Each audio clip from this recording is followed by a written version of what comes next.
عمران خان اور تحریک انصاف تو ختم ہو چکے ہیں، ان کے تو ہمارے نزدیک پارٹی ہی نہیں رہے، ہم تو سپریم کورٹ میں چلے گئے کہ ان کو بین کرایا جائے، اور چودھری کے ذریعے درخواست ڈالی ہے ہم نے،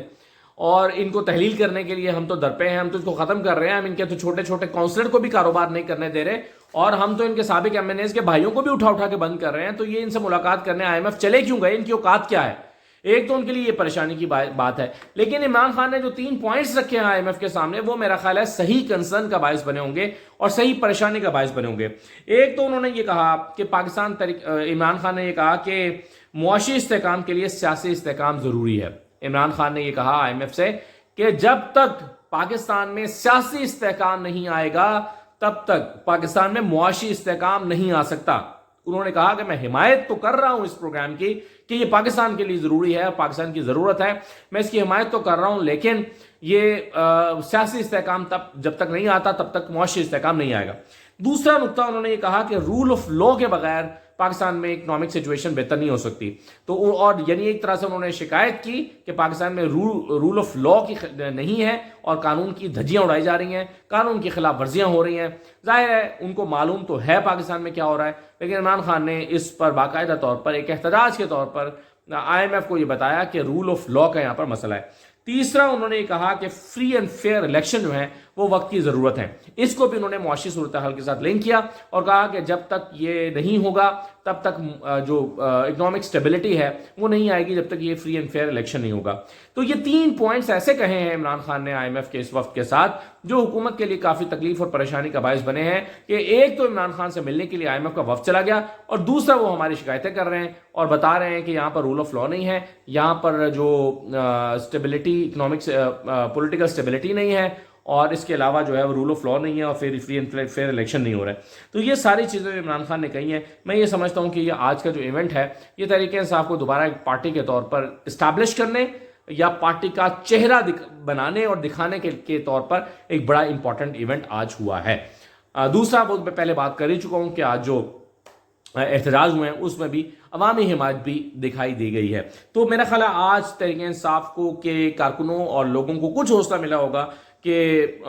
جس پارٹی کے بارے میں وہ سمجھ رہے تھے وہ پھر سے پارٹی دکھنے لگی ہے۔ دوسری بات یہ ہے کہ عمران خان کے مقدمات کے حوالے سے ایک بہتر خبر آپ اس کو کہہ سکتے ہیں کہ وہ ہوئی ہے، وہ یہ ہے کہ عمران خان نے ایک درخواست ڈالی تھی لاہور ہائی کورٹ میں اور کہا تھا کہ ان کے تمام مقدمات کو ایک مقدمے کی صورت میں لیا جائے، کیونکہ یہ ایک ہی نوعیت کے مقدمات ہیں، یہ سارے سیاسی مقدمات ہیں، پولیٹیکل اس کی وکٹمائزیشن ہوئی ہے، اور ان مقدمات کو ایک مقدمے کے طور پر ڈیل کیا جائے۔ 150-200 مقدمات ہیں، ہر مقدمے میں ضمانت لینے کے لیے 10-10 15-15 ضمانتیں ان کو اکٹھی لینے کے لیے عدالتوں میں جانا پڑتا ہے، تو ایک ہی عدالت اس کو یعنی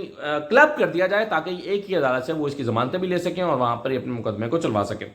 یہ انہوں نے درخواست کی تھی۔ ابتدائی طور پر ہوا یہ کہ ایڈیشنل ایڈوکیٹ جنرل نے اس درخواست کو ناقابل سماعت قرار دینے کی درخواست کی، استدعا کی ایڈیشنل ایڈوکیٹ جنرل نے، اور کہا کہ اس درخواست کو تو ناقابل سماعت قرار دے دیں آپ، یہ تو قابل سماعت ہی نہیں ہے، اس پر تو سماعت ہی نہیں ہو سکتی۔ لیکن لاہور ہائی کورٹ نے ایڈیشنل ایڈوکیٹ جنرل کی اس استدعا کو مسترد کر دیا ہے اور کہا ہے کہ نہیں، یہ قابل سماعت ہے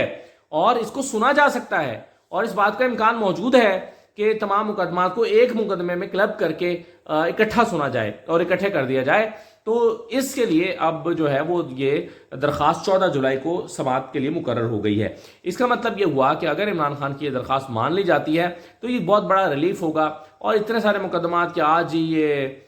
توشہ خانہ میں ہیں، آج جلاؤ گھیراؤ میں ہیں، آج قتل کے مقدمے میں ہیں، آج دھمکی اور اقدام قتل کے مقدمے میں ہیں، تو آج جو ہے لوگوں کو گالیاں دینے کے مقدمے میں ہیں، آج الیکشن کمیشن پر حملہ کرنے کا الزام ہے، اور آج ان کے اوپر کرپشن کا نیب کا مقدمہ ہے۔ تو یہ سارے مقدمات اگر اکٹھے ہو جاتے ہیں، یا چلیں سارے نہیں بھی ہوتے، 2 یا 3 یا ایک نوعیت کے مقدمے اکٹھے ہو جائیں، یعنی فوجداری مقدمات اگر آپ اکٹھے کر دیں یا کرپشن کا چلیں ایک کر دیں، تو کم از کم 2-3 مقدمات ہوں گے، 150-200 مقدموں سے جان چھوٹے گی۔ تو عمران خان کی قانونی ٹیم کو لگتا ہے کہ اب ان کے لیے ایک راستہ پیدا ہوا ہے، اور اس سلسلے میں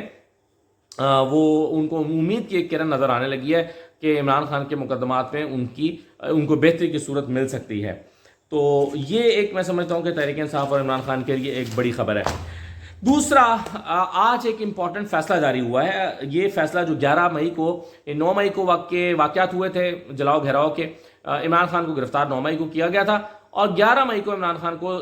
عدالت نے رہا کرنے کا حکم دیا تھا، اور اس وقت جو اسلام آباد ہائی کورٹ نے 9 مئی کو یہ فیصلہ سنایا تھا کہ جی احاطہ عدالت سے عمران خان کی گرفتاری ٹھیک ہوئی ہے، اس کو پر جب درخواست گئی سپریم کورٹ کے پاس تو سپریم کورٹ نے اس کو غلط قرار دیتے ہوئے کہ احاطہ عدالت سے گرفتاری نہیں ہو سکتی تھی، سپریم کورٹ کے اسلام آباد ہائی کورٹ کے فیصلے کے خلاف فیصلہ دیتے ہوئے عمران خان کو واپس عدالت میں سے رجوع کرنے کا حکم دیا تھا، اور اس کے نتیجے میں عمران خان کو ضمانت مل گئی تھی۔ اچھا، اب عدالت نے آج کا تحریری فیصلہ جاری کیا ہے سپریم کورٹ نے، اور اس میں انہوں نے لکھا ہے کہ عمران خان کی گرفتاری قانونی قرار دینے کا اسلام آباد ہائی کورٹ کا جو فیصلہ ہے، اگر واقعی آن فیلڈ رہتا تو سیکیورٹی اداروں کے لیے عدالتی احاطے مستقبل کے لیے شکارگاہ بن جاتے۔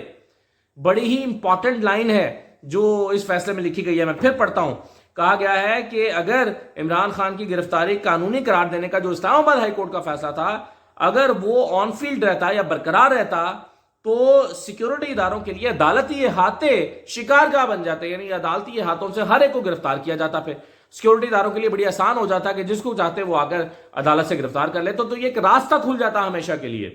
دوسرا انہوں نے یہ کہا کہ اور اس کے آگے سپریم کورٹ نے یقیناً بند باندھا ہے، اس کا فائدہ مستقبل میں خاص و عام کو ہوگا، یعنی سب کو اس کا فائدہ ہوگا اور احاطہ عدالت سے گرفتاری نہیں ہو سکے گی۔ تو سپریم کورٹ نے اس پر تفصیلی فیصلہ جو ہے وہ جاری کیا اور بتایا ہے کہ اس احاطہ عدالت سے اسلام آباد ہائی کورٹ نے گرفتاری کو صحیح قرار دیا تھا، وہ غلط فیصلہ تھا، ایسا نہیں ہو سکتا، ورنہ تو تمام سیکیورٹی ادارے ہمیشہ شکارگاہ بنا لیتے اور جس کو بھی گرفتار کرنا چاہتے وہ جانتے کہ ایک ملزم آ رہا ہے عدالت سے اپنی جو ہے وہ درخواست ضمانت لینے، تو اس کو عدالت کے اندر ہی جج کے روبرو پیش ہونے سے پہلے ہی دھر لیا جائے، تو یہ ایک ایسا پریسیڈنٹ سیٹ ہو جاتا جو کہ شاید بہت غلط ہوتا۔ تو اس پر جو ہے وہ یہ کیا ہے۔ مجموعی طور پر آج مجھے لگتا ہے کہ تحریک انصاف کے لیے ایک اچھا دن تھا۔ ایک تو جو ان کے جمعے کے بعد احتجاج تھے اس میں عوام کی بڑی تعداد نے شرکت کر کے جو ہے وہ بتایا ہے کہ وہ تحریک انصاف کے ساتھ کھڑے ہیں، اور دوسرا IMF وفد کی عمران خان اور ان کی ٹیم سے جو معاشی ٹیم سے ملاقات ہے، یہ بہت سگنیفیکنٹ ہے، بہت معنی خیز ہے۔ اور یہی ملاقات آپ سوچیں نا کہ اگر مریم نواز سے کی ہوتی تو، اور یا پھر یہی ملاقات جو ہے وہ نواز شریف سے کر لی ہوتی جا کر اس وفد نے، تو نون والے اس وقت بغلیں بجا رہے ہوتے اور کہتے کہ جی کیا بات ہے، دیکھیں IMF کے نزدیک کتنی امپورٹنٹ ہے یہ جماعت اور اس کے لیڈرز جو حکومت میں نہیں بھی ہیں وہ بھی کتنے امپورٹنٹ ہیں۔ تو آپ دیکھیں نا عمران خان سے ملاقات کا ہونا، اور پھر ایک ایسے وقت میں جب اس کو پارٹی ہی نہیں سمجھا جا رہا، یا یہ پریزنٹ کیا جا رہا ہے کہ وہ تو پارٹی رہی نہیں ہے، IMF کیا اس پارٹی کو اور اس کی معاشی ٹیم کو اور عمران خان کو جو ہے وہ اتنی اہمیت دینا، یہ بڑا معنی خیز ہے۔ اور اس کا مطلب یہ بھی ہوا کہ جو 150-200 مقدمات ہیں ان کو IMF اتنا سیریس نہیں لیتا، ورنہ وہ کبھی بھی آ کر ایک کرمنل سے، ایک ملزم سے، ایک دہشت گرد سے، ایک